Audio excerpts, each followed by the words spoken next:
भीड़ जुटाना आसान है, लेकिन जिम्मेदारी कौन लेगा। नीट का मुद्दा पीछे छूटा। सीजेपी प्रोटेस्ट में नीट का मुद्दा तो अब पीछे छूटा है।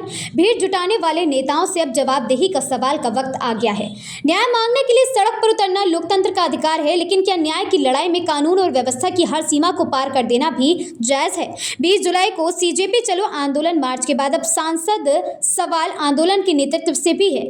जब संसद तक मार्च की अनुमति नहीं थी, नई दिल्ली इलाके में धारा 163 लागू थी और संसद का सत्र शुरू हो चुका था, तो हजारों लोगों को संसद की ओर ले जाने का फैसला क्यों किया गया।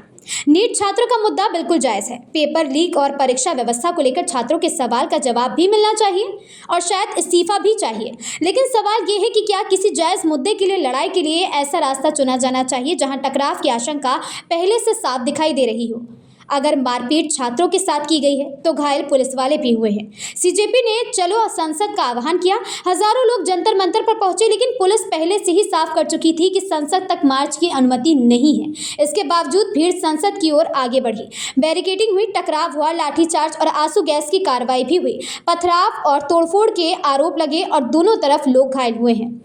अब सवाल सिर्फ पुलिस की कार्रवाई पर नहीं है, सवाल ये भी है जब टकराव की आशंका पहले से थी तो आंदोलन के नेतृत्व ने वैकल्पिक रणनीति क्यों नहीं बनाई थी, कोई बैकअप क्यों नहीं था।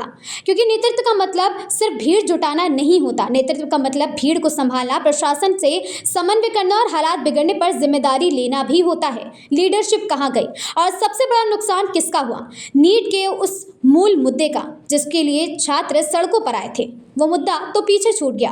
पेपर लीक, छात्रों का भविष्य और जवाबदेही पीछे छूट गए और चर्चा बन गई पुलिस, मार्च, लाठीचार्ज, पथराव, तोड़फोड़ और छात्र।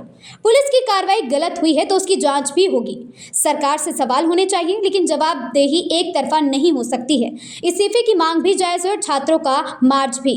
सरकार से सवाल भी, पुलिस से भी सवाल और आंदोलन के नेतृत्व के भी सवाल। क्योंकि भीड़ जुटाना आसान है, लेकिन जब हालात बिगड़ते हैं तो जिम्मेदारी कौन लेगा। नीट छात्रों को न्याय चाहिए, लेकिन उनकी न्याय की लड़ाई किसी राजनीतिक टकराव में खो जानी नहीं चाहिए।